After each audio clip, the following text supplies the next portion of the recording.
Welcome to our presentation. My name is Morgan. How do I turn this? How do you turn the sound off? In the present. Sorry.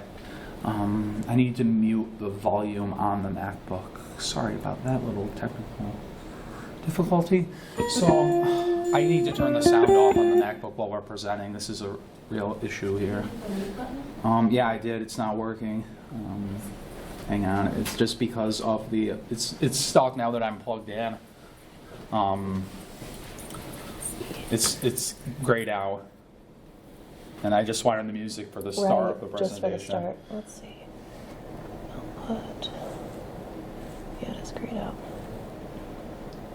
I guess I can remove the music from the presentation now that everyone's heard it, but this is Try a major that technical difficulty. Okay, yes. Let me just remove these now that everyone's heard it. Okay. Sorry about that, folks. This is our presentation on stepping outside of the box and diversity in the workplace. I'd like to introduce to you my co-presenter. Her name is Lynn Knox. She's a retired judge who worked for the Connecticut Department of Labor, as well as a former social worker. And I'm going to introduce Morgan Giosa. He's my son, first and foremost. He's also a Drupal site builder and developer, and he's a musician and an artist. We're going to cover some of the myths that surround autism. We're going to start with the definition of autism. I'm going to cover statistics on how many autistic individuals are in the workplace. It's sort of fascinating, and it may be good for employers who are in the room, about other employers that have actually created programs. They are bigger employers, but you may want to actually look at those employers and what they've done. We're going to talk about the potential challenges, and I call them more opportunities and strengths of individuals on the spectrum in the workplace. Morgan's going to give you a brief snapshot of his experience in the tech field and in his personal life. I'm going to cover, and this could be a whole day, as a lawyer. This is a very extensive act to cover, but I'm going to just briefly cover how it applies to the autistic individuals in your workplace, the Americans with Disabilities Act. Under that, I'm going to talk about potential reasonable accommodations that you may be required to offer. And Morgan will give you his sense of accommodations that may help him and others on the spectrum in the workplace. And finally, we'll just finish up with, there's a slide on resources that you can consult. I'm not going to go into a real lot of depth on those resources, but they'll be available. And then we'll have a Q&A period. What is autism? I'm not going to read this definition. You can read it. The slides will be available. But it's basically a neurodevelopmental disorder. The myth is that it is a mental health condition. It is not. It's how someone's, how their neuro condition is. It's also not an intellectual disability. So the high functioning autism employee will actually be incredibly intelligent and incredibly articulate for you to hire. But that's what we're going to try to focus on today. As far as the statistics, approximately 1 in 59 children annually are diagnosed with this neurological condition. So what's important is that you're going to see more and more individuals on the spectrum applying for jobs, especially in the tech field, because it is such a detail-oriented field. Boys are 4 times more likely to be diagnosed with autism. Almost half, and I would say this is probably higher than 44% of children with autism spectrum disorder, or Asperger's, have average to above average intellectual ability. Autism is the fastest growing developmental disability. And just 14% of adults with autism who actually use a disability service in their state have a paying job in their community. And I find this very sad, but 66 to 86% of adults with autism are either unemployed or they're seriously underemployed. And that's because of the challenges they face and maybe some of the misconceptions and misperceptions of them in the workplace. These are just some companies that are offering, and I thought the Microsoft's dedicated autism hiring program, and I think when I go through these briefly, these companies are looking at diversity in their workplace and recognizing that they need a neurodiverse workplace just like any other diversity. So Microsoft actually has a paid, if you qualify, multi-day program where they fly people out to their Redmond, Washington State facility, and they teach them skills along with interpersonal skills. They meet with the managers, the hiring managers, and they figure out how they can actually fit in their workplace, because Microsoft has recognized that some of their engineering positions are really a good fit for the autistic individual. Freddie Mac, they basically work with ASD young adults who have finished a college education. So they're looking at degrees in computer science, mathematics, and finance. And it's a whole program that's set up to have those adults, young adults, enter their workplace. Ford Inclusive Works, that is, they're looking at developing the autistic individual in their product development organization, because they've recognized that these individuals have high level of detail, and they've been very helpful, and they're expanding. Ernst & Young Center of Excellence, that's at a 1-week interpersonal skill training, and they also have their managers trained in working with the ASD population, which I thought was fascinating, because as the keynote speakers talked about, it's also the managers who have to know how to deal with a particular employee on the spectrum. Walgreens, Ready, that's more, they do hire high-functioning individuals, but it's more in their customer service or order picking. So to me, I don't think that high-functioning autistic individuals should be order picking, but I just put it out there. And then finally, this SAP, I don't know if I'm saying it right, or SAP or SAP Software Solutions, that's a German multinational corporation, and they have gone way beyond any of these American companies to hire what they consider autistic people to be differently abled and not disabled. And by 2020, they hope to hire 650 employees on the spectrum in 9 countries, and they're also expanding into China. So I thought that was a great program. As far as challenges, and I would say for the employer and the employee, these are more opportunities to figure out how this individual fits into your workplace. There could be sensory issues, and I think for any of those, I don't know if you watch The Good Doctor or Atypical, I think that's, you can see they're very different people. There's a spectrum for a reason, but they might have issues with like loudness in the workplace. It may be helpful to have a cubicle or even a room or space that someone on the spectrum could go to. They tend to want to walk or pace, and sometimes you see an employee walking or pacing who's neurotypical, and you go, oh, they're just lazy, like they're trying to get out of work. That's different for the autistic individual. They actually think while they walk and pace. So you're getting a person that probably never takes a break versus someone who wants to go socialize with their coworker, which isn't a bad thing either, but just to explain. Communication style. I think this is the biggest one you're going to find, is that an autistic person can't put him or herself in your place. It's learned behavior. We have instinctual behavior to like look at how you're nodding, and I go, okay, she understands. That doesn't happen with the autistic person very easily. They have to learn it, just like eye contact.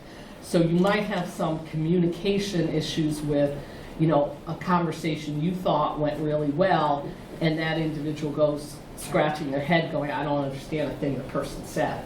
So I think it's important just to check in with the ASD employee, and again, most likely they have to self-identify, which, as the speaker said at the keynote, that's not always easy to do, because there's so many misconceptions that, just like mental illness, someone with Asperger's may not want to tell you, and you'll figure it out, believe me. I had an attorney I know was on the spectrum, because he just really had so many roadblocks. He was so brilliant that I ended up moving him to our field operation, and he's now supervising it, because I realized his strength wasn't in the production part of the job. he just resisted it, but he was a great teacher. Work style.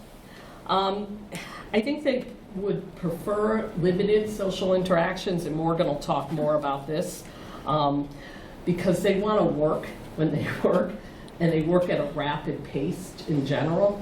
So sometimes you might want to check it and say, do you want to take a break now? And that would be helpful. As far as routine, usually the job should, if you can, like structure the job and let the ASD person know what's going on, that would be much more helpful. Predictability generally helps the individual on the spectrum.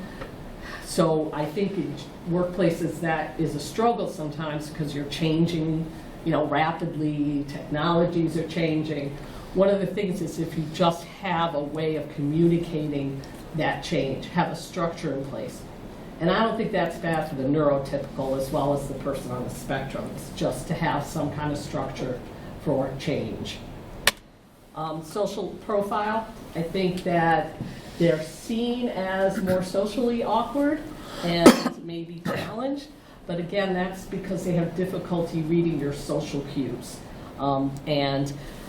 But I think the myth is that autistic people don't want to be socially connected. And I don't think that's true. Having raised Morgan, he loves when he's doing music and he's connecting with individuals. It just takes a lot of energy to do that. And again, I think... I'm an introvert, what can I say? There you go. So, No, you're not. far from the truth anymore. But he's learned, Morgan's learned, and I think just like any other person on the spectrum, you can learn a lot of behaviors, especially if as bright as Morgan is. It's easier to start learning as you're in those situations. So I guess this is my turn to talk now. Wish me luck. So I'm going to talk about the some of the strengths I've observed, and not only, I guess, not to toot my own horn, but in myself and others on the spectrum who I've been friends with as well. So one of the strengths is that differently abled individuals are typically able to find unique and innovative solutions to challenges. And what I would like to discuss here is just that, I guess, like, from my perspective, I don't approach Drupal like a technologist. I approach Drupal like an artist. So I approach it with a lot of empathy for where the client's coming from, like giving them, I actually consider myself more back-end than front-end as a developer, but I tend to like to give a client like a pretty layout and like nice colors and banners and slideshows, because clients like that stuff, and as developers we dread like coding a slideshow. But it's like if a client wants it, I tend to be, I guess, receptive to that. And I've talked to my mentor, and he also he backed this up when I asked him, like, am I kind of weird for being a geek who actually likes to please the client and find these, I guess, unique solutions, as long as and not just as long as the unique solution suits the project, but to go above and beyond to suit the demands of the project. And my mentor said, yeah, that's kind of weird. I just like to geek out and write PHP all day. So it's like, it's kind of interesting. Like, I guess that's a way in which I would consider myself unique and innovative, is just the amount of research I put in to a client problem on a project. I'd say those of us on the spectrum are intelligent, well-educated, and eager to work. To comment on intelligent and well-educated, I would consider those kind of one and the same thing, because anyone with a with high intelligence or a high IQ will obviously be more eager to learn than those of us who don't have that trait. But as far as being well-educated, like, I'll admit I didn't go to college. I found a one-on-one mentor-mentee scenario in order to learn computer science skills.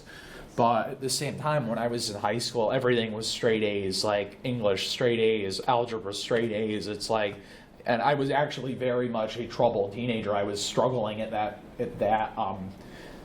I guess at that stage of my life with depression and anxiety and anger. But at the same time, every time I got in English class, I was like, I want to read, I want to do creative writing, I want to do Algebra 1, Algebra 2. It was just, I was fascinated by this mind expansion, I guess you can say. And even now, whereas a lot of neurotypicals that I've observed get involved in like reading the next article about what the Kardashians are doing or whatever, like the latest celebrity gossip. I'm on Wikipedia like reading about like, I don't know, like Alexander Hamilton or like something.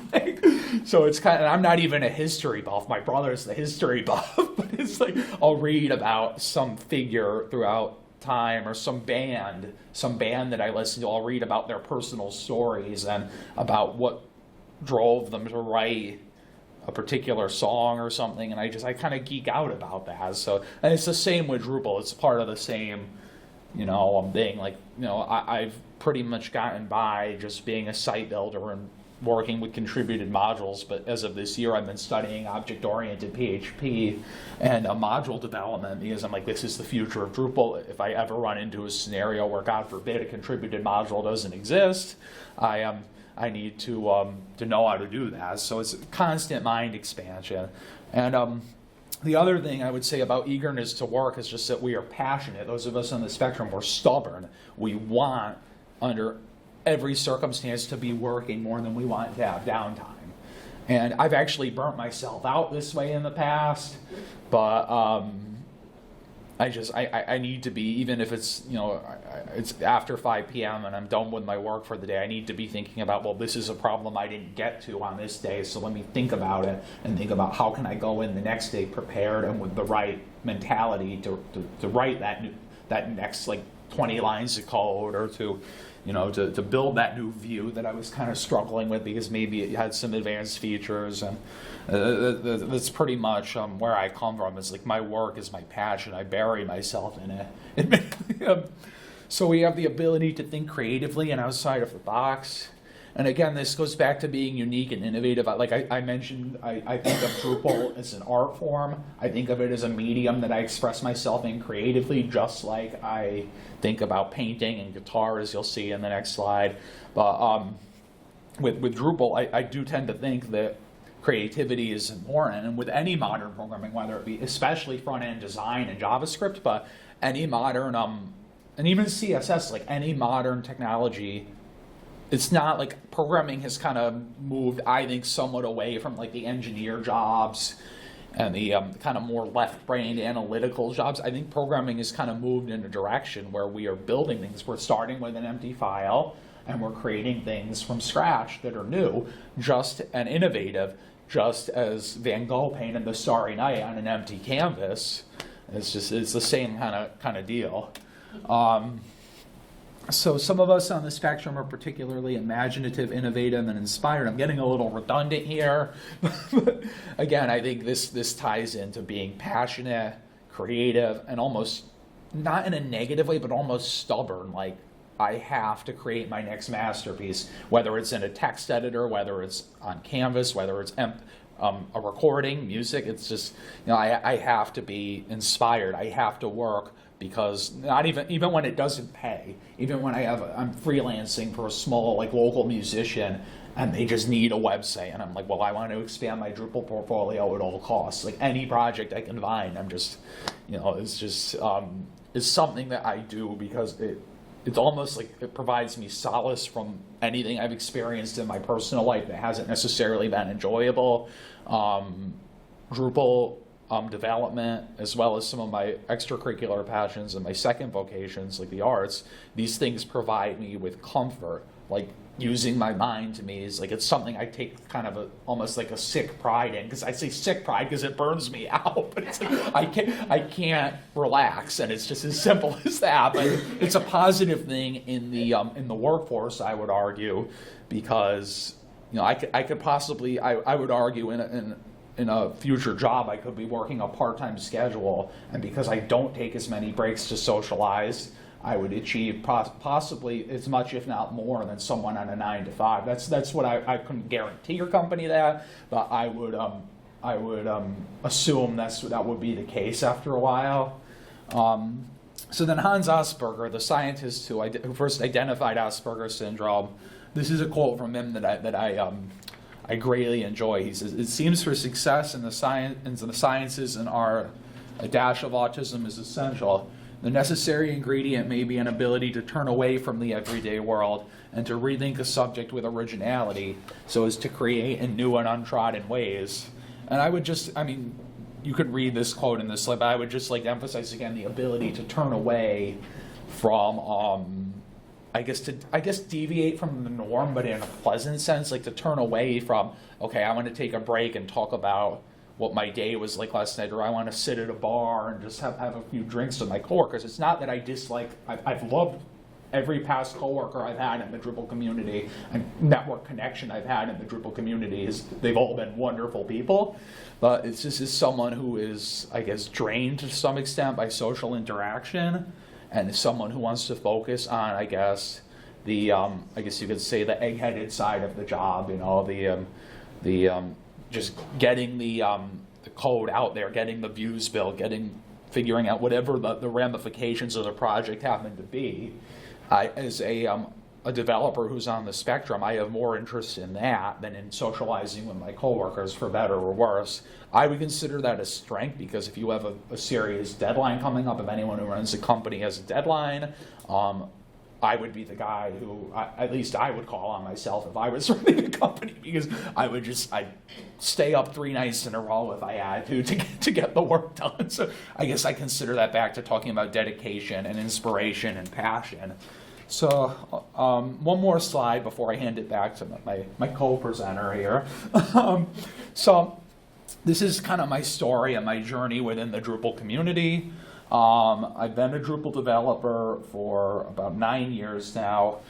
I started studying computer science and Drupal and other technologies, I guess, out of high school. I was 18.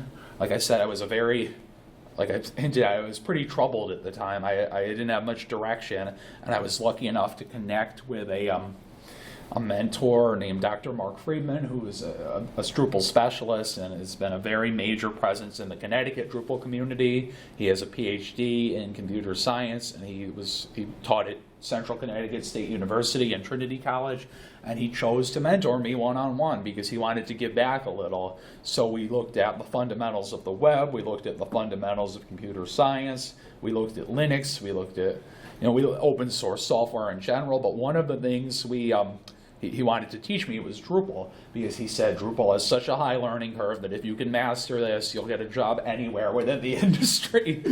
And it turns out I've had some, I guess, social setbacks, like as far as the way I interact with people to kind of hanging on to jobs at this point. But some of my experience within the Drupal community has entailed it. For the 2014 Drupal camp at Yale University in New Haven, I was part of a team of 3 developers who built that website for that Drupal camp.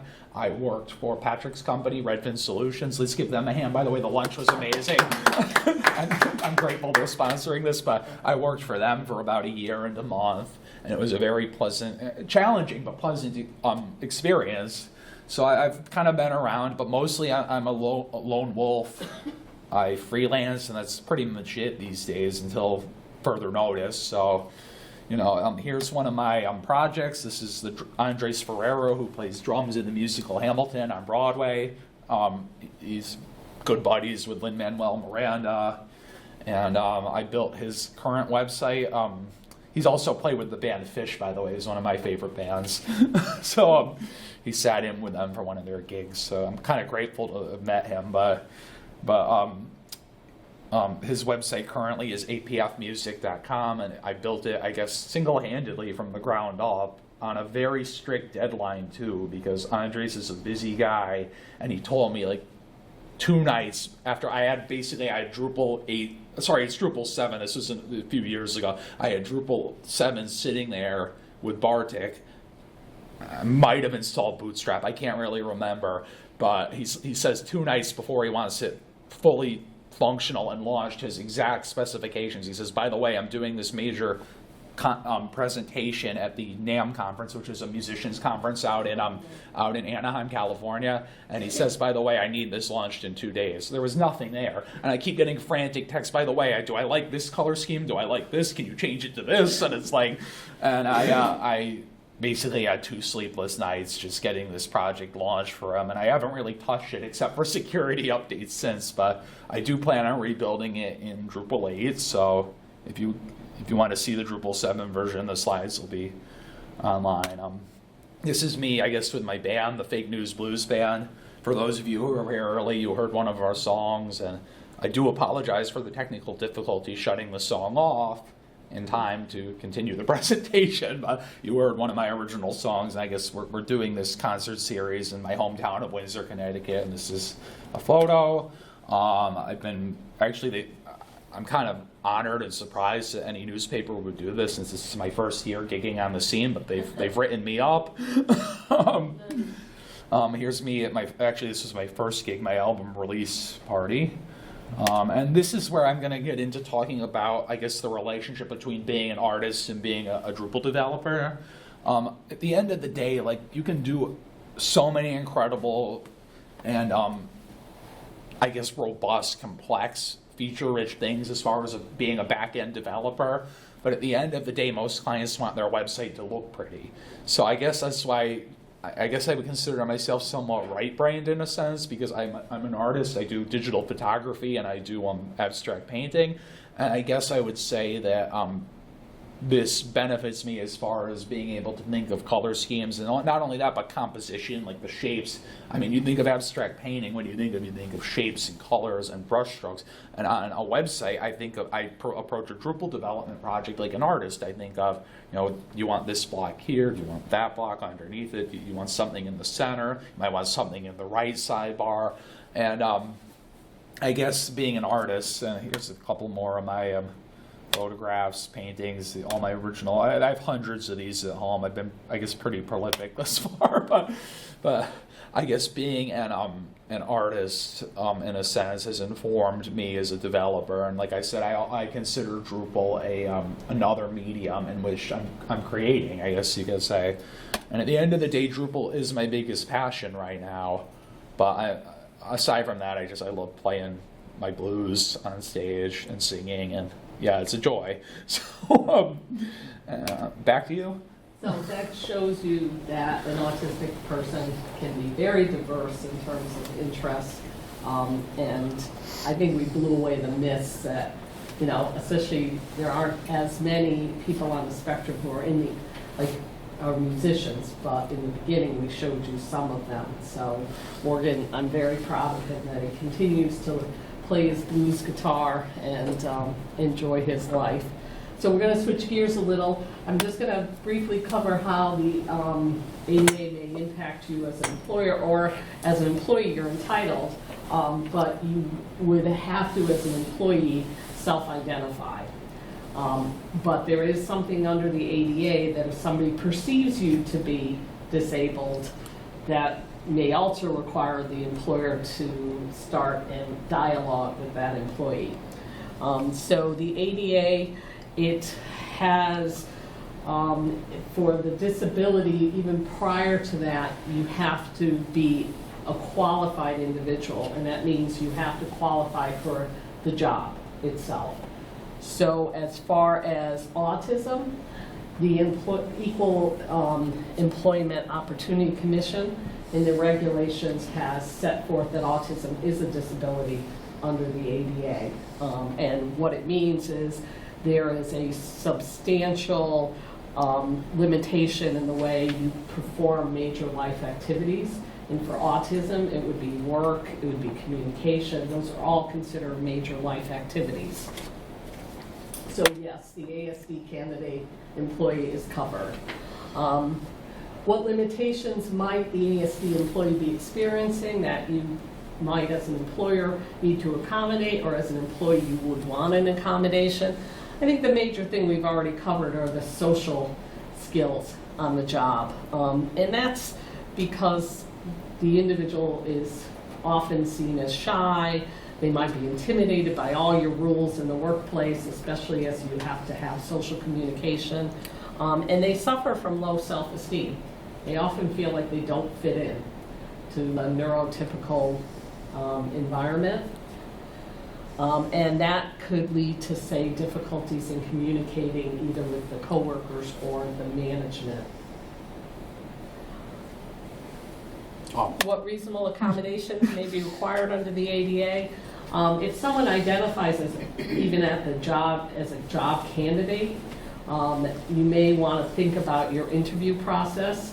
I know it seems like employers would hate to give the questions in advance, but I would say to you that you may get better responses and you may have a very qualified candidate because the person with autism really gets intimidated in that situation. And the person I was talking to about before, the staff attorney, I passed him over 4 times in job interviews as a referee, a hearing officer, because he was so unable to answer our questions in the space provided. And it was finally like the 5th time, and I was always in a panel with him, so it was the panel that passed him over. I was thinking maybe there's something going on, and he ended up now being such a great employee. Now, other reasonable accommodations, you could think about a job coach. They may offer them, some of the social service agencies, or maybe in your workplace you could have a mentor and just have that person assigned to the ASD employee. And it doesn't have to be forever, but at least in the first few months of a job, I think it would be helpful that you could go over the rules of the workplaces and your processes, and that person would probably be one of your most valuable employees if you put the work in, up front, you put work into that individual. You could think about a part-time work schedule and gradually get the person on full-time. I would refer you to the Job Accommodation Network if you are considering hiring someone on the spectrum or you are a person on the spectrum, because it maintains a very extensive website, job search on accommodations. And that, it's called JAN, and it's funded by the U.S. Department of Labor. And it's got an incredible wealth of articles too. So I put it in the resource page, so you'll have it. This is a big one as far as telecommuting. I think the tech industry is way out far ahead than other employers on having telework. But if you do have an individual who self-identifies and says, I have to work from my home, even if you don't have a telework program, the courts have said that's a reasonable accommodation. However, you have to make sure the individual has maybe a medical provider who you're working with who says why they need to work out of their home. You also go through the functions of the job and see if they can be performed from home. And there is something called undue hardship, which is a very high standard for an employer to meet. But you could say, I have clients and there's no way I can have the individual from home because they have to meet with the client.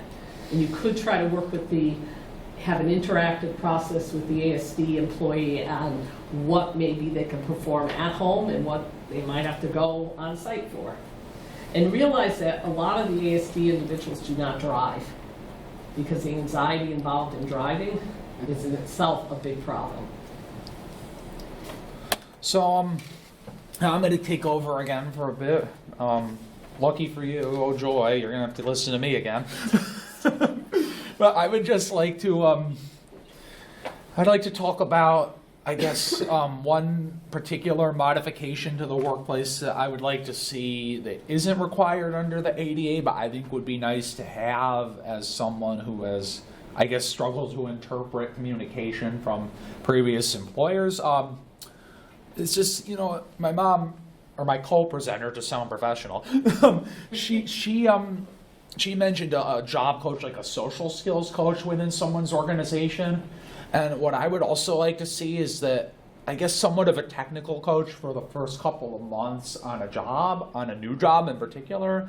Because, we're all Drupal developers. We know that there are the best standard practices that, are developed within the web development industry, but there are also 10 or 15 different ways to do the same thing. If being realistic, people use Git differently, people they use different hosting providers, they use different operating systems, they use different contributed modules, they have different coding standards for custom modules, and so on.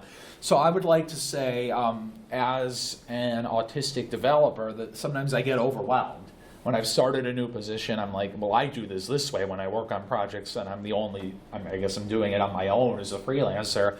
And it might be that the other way is easy to learn and easy to understand, and I've had employers who are very compassionate, but I just think having someone within, especially if it's a larger organization, having someone to kind of guide me, not just socially, but as far as the technical methodologies are concerned, that would be hugely beneficial until I learn the ropes. And I notice a lot of companies, like I look at job listings online and I get defeated, admittedly, because I've studied programming, I've studied computer science. When they're like, we need you to be an expert in React or whatever, I'm like, well, I do mostly module development and site building. Like, it's like they want one employee who meets all the checkboxes as far as the technical methodologies are concerned.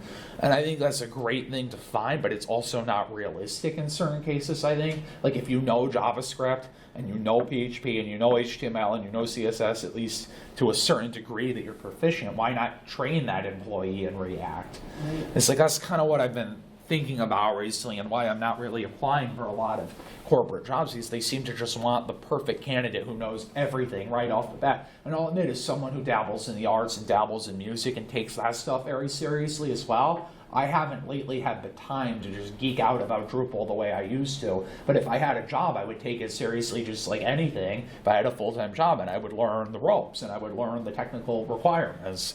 So I just think that would be kind of nice if there was more training, I guess, on the job in certain contexts. And I would just like to, before I pass things off, I would just like to talk about the idea that I think employing an ASD developer is kind of like having any diversity in your workplace. It's like employing, I don't think anyone here, I hope not at least, would deny a potential candidate a chance to thrive based on their sexuality or their race or their gender or their religious beliefs. Like, I think it's just common knowledge that we want the most diverse, open, compassionate, empathetic workplaces possible. And I would just like to emphasize that on the subject of being human this year, I think there's nothing more human than can be done than putting yourselves in someone else's shoes. And admittedly, it's something I struggle with as an employee, so I'm not saying every employer is going to master it overnight, because again, like I'll give the example of when I was working for Redfin. I did not self-identify as autistic back then, and Patrick knew my communication was kind of like analytical and verbose, and there was something like amiss with me socially, so to speak.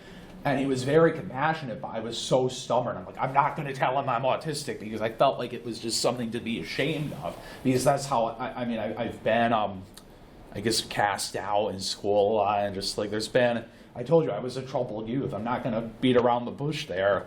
And I guess I would emphasize, just try to the best of your abilities. I know there's a fine line between presuming things and judging people, and getting to the bottom of things. And I think the Redfin guys did an excellent job accommodating me, especially because I was also a raging insomniac at that point in my life, and I showed up at like 5 p.m. to work an 11 to 5 job. But I'm just suggesting, like, just everyone, just, I guess I would encourage people to do their best, just like I'm trying in my own life to do my best. So anyway. And I'm not going to, go through these, but as you can see, I gave you Jan's the website and the ADA regulations, and ADA centers have counselors too if you have any questions about accommodations. And there's a few articles that I thought were great. They're more plain language than legalese. And real quick, does anyone have any questions? I actually have one. In regards to, obviously, especially with high functioning or Asperger's, there's a lot of communication. I've been known to call them micro miscommunications.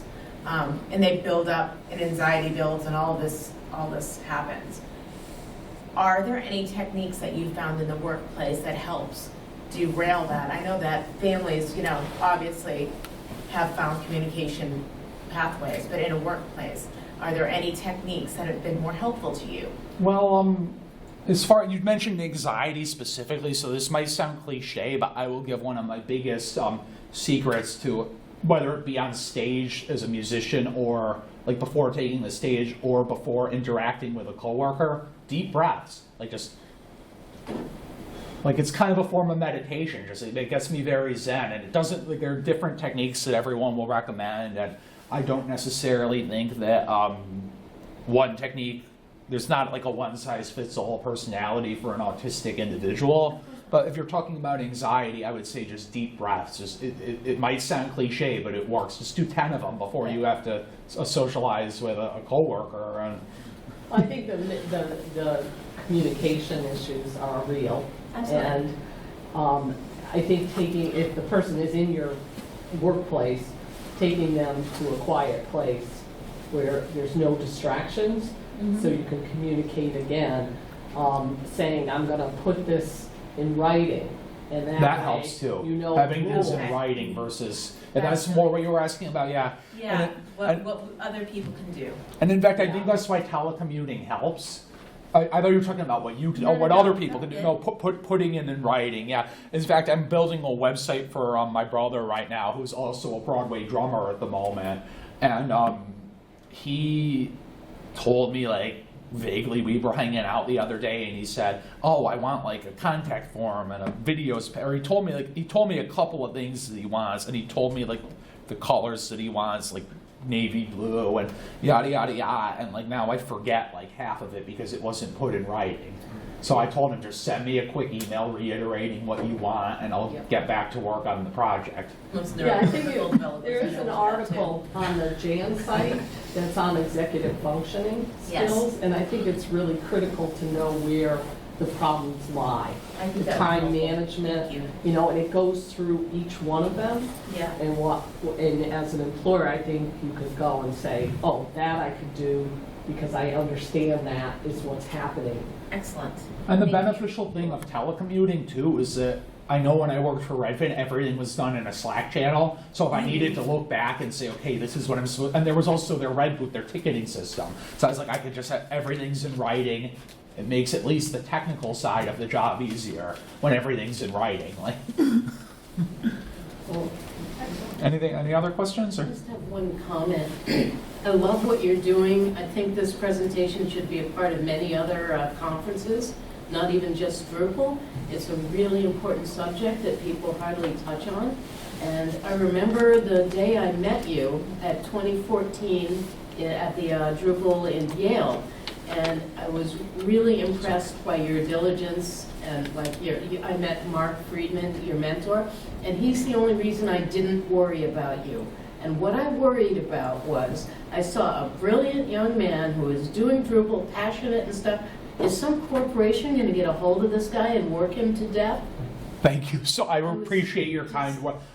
Really? You know, and the thing is, Don't do it. I appreciate your kind words so much, and at the same time as I yearn for like the salary of a corporate job, I want to think bigger. I want to start my own firm, and I have a wonderful mother who has been so incredibly supportive. Like, give her a round of applause, please, everyone. Because she wants to learn Drupal, even though it's so not her niche, just to help me get my business. She doesn't really want to learn Drupal, but Everyone. Oh, yeah, for everyone. I've already had my career. I'll figure out something. Thank you. thank you very much, everyone. Sorry we couldn't. Oh, Oh, sorry. Morgan, I would just say, I would encourage both of you to do this talk again.